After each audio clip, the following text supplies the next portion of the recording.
Dan ibu sekalian, perkenalkan, nama saya Rahmat Puagino. Sekarang sebagai mahasiswa program Magister di Administrasi Kebijakan dan Kesehatan. Kalau tadi Pak Agung merupakan output dari apa yang dilakukan dalam penelitiannya, ini adalah output dari tugas mata kuliah analisa kebijakan. Oke, kunci sukses pemberian ASI eksklusif. Kita semua tahu, lanjut Mas, bahwa kaitan dengan ASI eksklusif ini dengan sebagai ringkasan eksekutifnya bahwa kebijakan ASI eksekutif ini ternyata kalau di Indonesia kalau kita pelajari tidak hanya pada 2012 dengan keluarnya PP itu saja, tetapi mulai tahun 90-an itu sudah ada. Tapi persoalan yang mendasar pada kebijakan ini adalah di bidang pengawasan dan pembinaan. Itu akan menjadi faktor kunci sukses dari pelaksanaan ini. Lanjut. Pendahuluan, latar belakang, kita sudah tahu tentang, dari mulai pagi tadi kita berbicara tentang kebijakan KIA di Indonesia dengan target MDG 4 dan 5 yang sampai sekarang masih belum tercapai, angka kematian bayi dan angka kematian ibu. Lanjut. Tetapi sejatinya kalau kita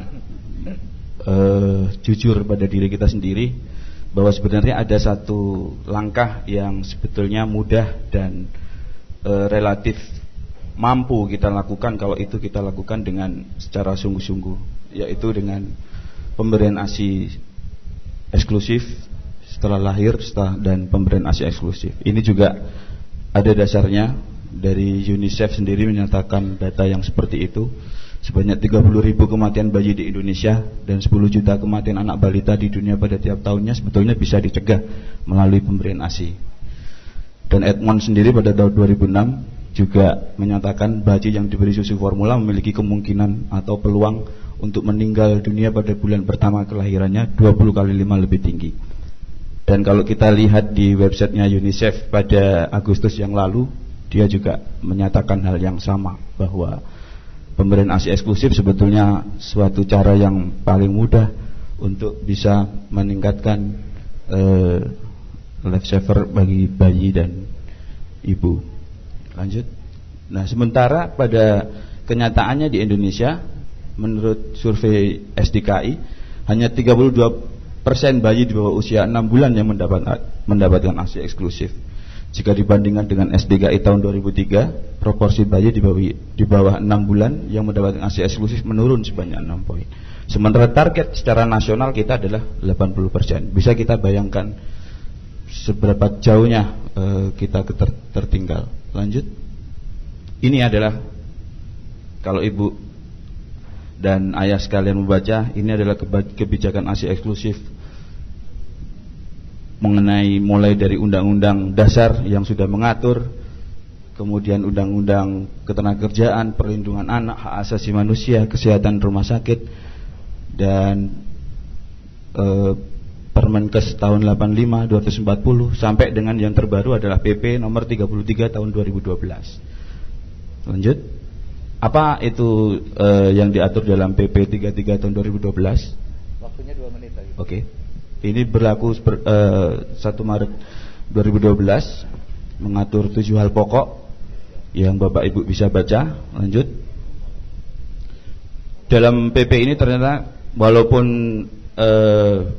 pembahasannya mulai tahun 2009, ternyata masih ada beberapa hal yang menurut kami krusial untuk dibicarakan. Yang pertama, tanggung jawab yang dibebankan kepada Pemprov dan Pemkab. Kita tahu dari 8 tanggung jawab yang tercantum itu, sejauh mana komitmen pemerintah daerah dalam menjalankan peraturan ini. Sampai dengan hari ini baru Pemkab Klaten, Jogja, dan salah satu provinsi di Sulawesi yang sudah mengatur tentang hal itu dalam bentuk perda. Lanjut.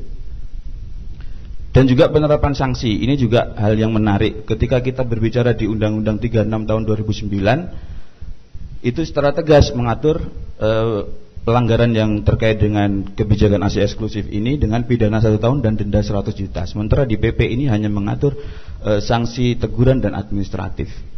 Dan juga di dalam PP ini masih juga adanya intervensi dari produsen susu formula, sehingga ada yang mungkin nanti bisa menghambat pelaksanaan aksi eksklusif ini. Oke, lanjut. Ini adalah resistensi. Kita tahu resistensi dari produsen SUFOR sendiri, tenaga kesehatan, fasilitas penyelenggara, pembina dan pengawas, dan pedagang eceran. Lanjut. Ya, analisis ini adalah yang perlu kita perhatikan, bahwa bila kebijakan ini akan berhasil, kita perlu ada kesadaran dari para ibu, kesadaran dan ketaatan mulai daripada kepada tenaga kesehatan, kemudian penyelenggara fasilitas pelayanan kesehatan, dan para penyelenggara di tempat sarana umum. Kesadaran etika berbisnis oleh para produsen SUFOR. Dan juga yang paling penting menurut kami adalah di sistem mekanisme pembinaan dan pengawasan yang dari pemerintah. Ini yang perlu diatur lebih teknis. Kesimpulan bahwa sebetulnya PP ini sejatinya memaksa kondisi sistem pelayanan kesehatan kita agar lebih ramah dan sayang terhadap ibu dan bayi. Dan kebijakan ini akan bisa berjalan dengan baik bila kita betul-betul bisa menelaah, memperhatikan para aktor yang terlibat dalam kebijakan ini. Dan manfaat dari penerapan kebijakan ini sebetulnya kita harapkan bisa meningkatkan status kesehatan ibu dan bayi, dan juga dari sisi ekonomi menghemat pengeluaran dari rumah tangga. Ini adalah implikasi bila kebijakan ini berjalan. Kaum ibu dan keluarga akan lebih terpapar secara edukatif, dan juga semakin bertambahnya beban pekerjaan yang ada di instansi pemerintah. Rekomendasi, kebijakan ini harus kita sosialisasikan kepada segala lapisan dan juga aktor-aktor yang penting yang bisa menghambat dan mengurangi tensi resistensi itu. Kita siapkan aturan pengawasan dan pembinaan yang disertai reward and punishment, mendorong setiap penyelenggara fasilitas pelayanan kesehatan, rumah sakit untuk bisa melaksanakan program rumah sakit sayang ibu dan bayi, meningkatkan peran serta ini untuk mengantisipasi kelemahan-kelemahan yang ada di dalam instansi pemerintah selaku pembina dan pengawas, dan juga perlu ada pengaturan tentang iklan SUFOR ini. Regulasi ini juga mestinya tidak mengakomodir lagi kepentingan perusahaan SUFOR, karena akan menjadi celah perusahaan itu untuk melakukan promosi terselubung. Dan dalam konteks otonomi daerah, ini perlu adanya respon dari pemerintah Pemprov, pemerintah kabupaten kota untuk bisa membuat peraturan daerah yang mengatur lebih teknis pelaksanaan PP 33 2012 ini, yang juga memuat unsur reward and punishment. Itu dari kami. Terima kasih Bapak. Terima kasih, beri tepuk tangan meriah.